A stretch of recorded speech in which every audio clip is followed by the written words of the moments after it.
How's it going, everybody? Daner here with North Central Coins, and welcome back to another exciting episode of the most rare and valuable coins in Canada. Today we're going to be discussing a rare modern Canadian nickel, which, if you didn't know, has the potential to be worth some insane amounts of money. Because these coins were made in the year 2000, it makes your chances of finding or even owning one a lot better than some of the crazy holy grails that we have discussed in the past. But if somehow any of these make their way into your pocket change or you find them coin roll hunting, you definitely want to know what to look for so you don't accidentally let a gem slip back into the wilds of circulation.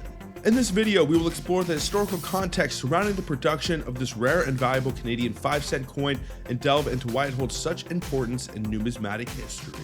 Additionally, we will discuss any distinguishing and identifying features, its significance among collectors, and also the potential value if you happen to own or find a legitimate example. Before I do get into this, I would really appreciate if you guys would smash that thumbs up, subscribe if you're new, and also ring that bell notification so you can stay up to date with my new content as it is being released. And make sure to stay to the end of the video if you'd like to find out how much you can actually get for these coins if you did ever find or own one. And then without any further ado, what do you say we get right into it and discuss the Canadian 2000p nickel? Let's get it, guys.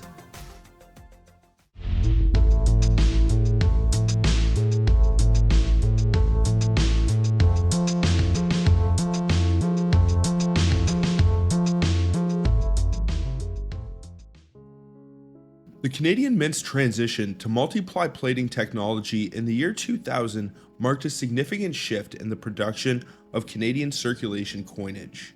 This innovative method, patented by the Canadian Mint, aimed at saving costs while enhancing the durability and security of coins. Prior to the adoption of multiply plating, coins such as the 5, 10, 25, and 50-cent pieces were minted from nearly pure nickel alloys and silver in earlier years. Eventually, the $1 and $2 coins also underwent this process in the year 2012. The multiply plating process involves electromagnetically plating a steel core with thin layers of nickel, copper, and another layer of nickel. This method reduces the quantity of copper and nickel required for each coin, thus lowering production costs for the mint. Additionally, the composition of the plated coins are more durable, leading to a decrease in the number of damaged coins in circulation. This increased durability translates to greater efficiency in the overall coinage system. One of the key advantages of multiply plating is its ability to create coins with unique electromagnetic signatures by varying the thickness of the alternating layers of nickel and copper. This feature enhances the security of coins, making them less susceptible to counterfeiting. With distinct electromagnetic signatures, the Mint can easily detect fraudulent coins, ensuring the integrity of Canadian currency. The adoption of multiply plating technology by the Canadian Mint not only brought about cost savings and enhanced durability, but also contributed to the security of Canadian circulation coins. This process allows for the precise control over the composition and properties of circulation coinage, ensuring consistency and reliability in their production. The Canadian Mint's commitment to innovation underscores its dedication to providing the most secure circulation coins in the entire world. Over the years, multiply plating has become a standard practice for the production of Canadian circulation coins, demonstrating its effectiveness and efficiency. By continuously refining and improving their production methods, the Canadian Mint remains at the forefront of coinage technology, setting the standards for both quality and security in the industry for years to come. The Mint's switch to multiply plated technology revolutionized the production of Canadian circulation coins, offering cost savings, increased durability, and enhanced security. With precise control over composition and the creation of unique electromagnetic signatures, multiply plating has become integral to the Mint's commitment to providing reliable and secure currency for Canadians.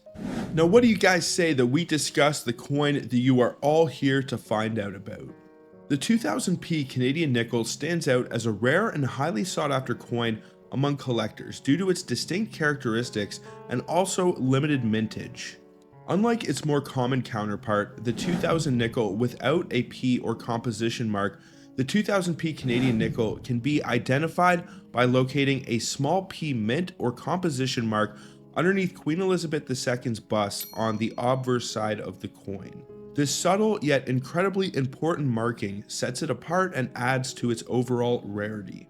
With a mintage of only 4,899,000, the 2000p nickel is significantly scarcer compared to the standard 2000 nickel, which has a much higher mintage of 105,868,000. This lower mintage figure contributes to its desirability among collectors, as scarcity often enhances the value and appeal of a coin. Also, being one of the first Canadian circulation coins released with the P composition mark for circulation adds another layer of rarity and historical significance to this 5-cent coin. The rarity of the Canadian 2000p nickel combined with its unique composition mark makes it a coveted item among numismatists. Collectors are drawn both to its scarcity and also the challenge of acquiring such a distinct piece of Canadian coinage history. High-grade examples of this coin can command significant prices ranging from hundreds to possibly even thousands of dollars, especially if it is in impeccable condition. The main draw and appeal of one of these 2000p nickels extends beyond its rarity and limited mintage. Its design and quality also contribute to its desirability. The obverse of the coin features the familiar portrait of Queen Elizabeth II, and on the reverse, the coin has the iconic beaver design. Now, back when I was in the prime of my coin roll hunting career and I was searching a few boxes of nickels a week, I would stumble across these 2000Ps somewhat regularly. Depending on where you are in the country, you will find more or less of them, but I found about one per box, and usually you will find that they look a lot nicer than the standard Canadian 2000 nickel without the mint mark. It is a little bit shinier, and because of that multiply plating, it adds a layer of sheen that the regular ones just do not have. For just about any collector or fan of Canadian coins, the 2000p nickel represents not only a valuable asset, but also a piece of coinage history. Each coin tells a story of Canada's numismatic evolution and serves as a tangible reminder of the country's cultural and economic significance. Whether held onto as a potential investment or cherished as a treasured keepsake, the 2000p Canadian nickel holds a special place in the hearts of collectors worldwide, and I would say it is definitely the bread and butter of coin roll hunting Canadian nickels. It stands out as both rare and desirable with its distinctive P mint or composition mark and its extremely limited mintage. Both the scarcity, historical significance, and the aesthetic appeal make it a prized possession for numismatists. Now, some of the details and specifications for these coins, you will find that the specifications will be different for the regular or standard Canadian 2000 nickel without a P mint mark than they are for the multiply plated version. First, I will give you guys the specifications for the standard 2000 nickel. Now, the Canadian 2000 nickel without any mint or composition marks has a mintage figure of 105,868,000. It is actually composed of cupronickel, so that is 75% copper, 25% nickel. It should have a weight of 4.6 grams, a diameter of 21.2 millimeters. It should have a diaxis in metal alignment, and it was designed and engraved by Dora DePadre Hunt for the obverse and G.E. Kruger Gray for the reverse. Now on to the 2000p Canadian nickel, which can be identified for looking for that small p mint or composition mark underneath the bust of Queen Elizabeth II on the obverse of the coin. Now, the 2000p has a much lower mintage figure of 4,899,000. It has a composition of multiply plated steel, which is 94.5% steel, 3.5% copper, and 2% nickel. It has a weight of 3.95 grams, a diameter of 21.1 millimeters, and a thickness of 1.76 millimeters. Its diaxis should also be in metal alignment, as is the standard for most Canadian, British, and Australian coins, and the designers are the same Dora DePadre Hunt for the obverse and G.E. Kruger Gray for the reverse. Now, as we get into the values for the 2000p Canadian nickel, unfortunately this coin does not hold a ton of value on the low end, but I can personally attest that some people will pay a premium for them just to have it in their collection, especially American collectors or anyone who is interested in Canadian coins from another country. This one can be really difficult to find if you are not actually coin roll hunting in Canada or searching your pocket change, so people are willing to pay anywhere from $1 to $5 usually for a pretty beat up and worn example of one of these, but one thing you will find is that usually when you find one of these 2000p Canadian nickels, it will be in pretty good shape, or at least a little bit better than the standard 2000 nickels will look. Now, as we start to get into the mint state range, this one isn't super valuable even on the low end of the MS scale, but it can be worth around $10 for an MS64. Then we start to see some pretty big price jumps. It can be worth around $30 for an MS65, around $275 for an MS66, and all the way up to $700 for an MS67.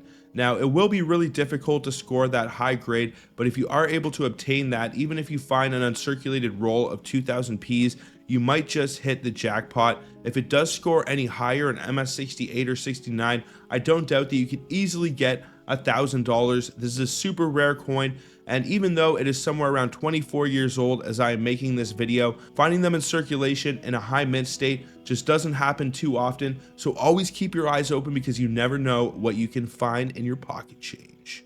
Now, what do you guys think about the Canadian 2000p nickel? What would you do if you ever found one, or if you have ever found any of the coins that I discussed in this video? Please let me know down in the comments. I would love to know.